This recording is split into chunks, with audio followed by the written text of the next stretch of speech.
In Adobe Captivate 6, now we can group objects together so that we can not only organize it on the stage, but also it can be organized in the timeline.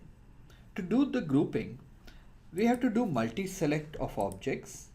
In this case, I am selecting the title text and all the flower images, and then I can go to edit menu and group, or I can always press Ctrl and G keys. Group it. Now, once it is grouped, I can change some of the properties. For example, let me just name this as flowers, and I can have the shadow and reflection properties for the group. Once I give the shadow and reflection properties, all the objects in that group gets this property. Next, I can even transform all the objects at once, but this transformation gets affected as a group. For example, if I'm rotating, if you observe, all the objects gets rotated within the group, right? What if I want to select an individual object? Very simple. Once you select the group, then the next click on the object would select that individual object, and all the properties for that objects can be changed as if it's a single entity. Let me just deselect this. Now let's take a look at the timeline. In the timeline, if you observe, there is no more cluttering as before. Now we can easily collapse all the group items and then arrange them according to our needs. Let's quickly make one more group, that is for the animals. Let me just select all the objects which are ungrouped and group them. This time I am pressing Ctrl and G key, and this gets grouped now. And let me name this as animals. And even the timeline, I can collapse all the layers of the animals and then organize the timeline. Now, in the timeline, if you want to show any of the objects within a group, then you will have to hide entire group, and you will not be able to hide only a specific object in the group.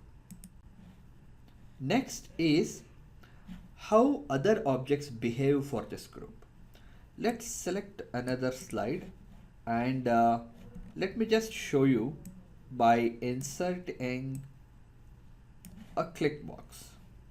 So I'm just clicking on the click box object, and as you observe, there are 4 objects which gets created whenever you insert a click box. And what are those 4 objects? First one is the click box, and rest all 3 are the captions for the click box. So if you have to see it in the properties panel, if I select a click box, then it gives me the option for success, failure and hint. Now whenever I have a click box on the stage and group it, for example, if I say Ctrl G by selecting all of these objects, then next time if I have another object which I want to group with click box, even the success, failure and hint captions are part of the group. Let me just show it to you. Let's ungroup this and let me add a text caption, and holding the shift key I'm selecting click box as well, and then group this. When I group, if you observe, even the success, failure and hint captions are part of the group because they are the child objects or the children of the click box. Same thing applies for the text entry box as well. Let me insert a text entry box, and let me also insert another text caption which I can use for grouping with the text entry box.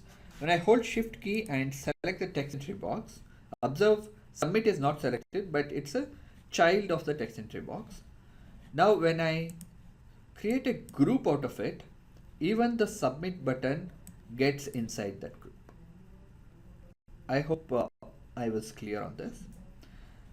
Next, within the group, we can arrange the Z order.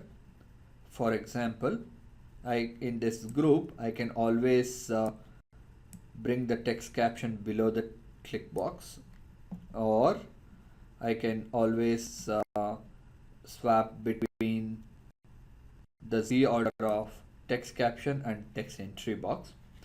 But if you want to move the groups, how do you do it? Very simple. Collapse all the groups and select that group in the timeline and drag it upwards. Very simple, isn't it? Next, within a group,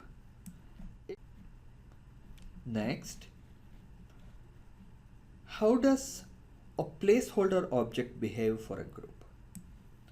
Let me go to the first slide. And these two are the placeholder objects converted as text captions.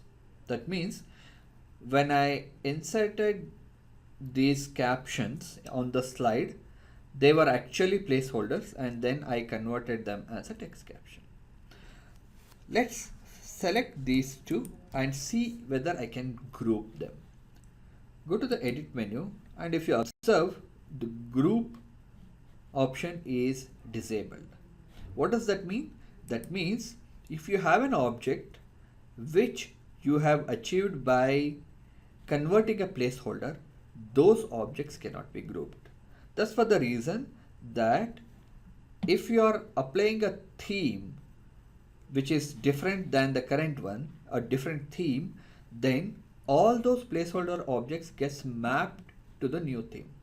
And if you have grouped them, then that mapping may not work properly. And that's the reason we have disabled grouping of placeholder converted objects. I hope you enjoyed this. If you have any queries, please get in touch with us and we'll be very happy to help you. Thank you.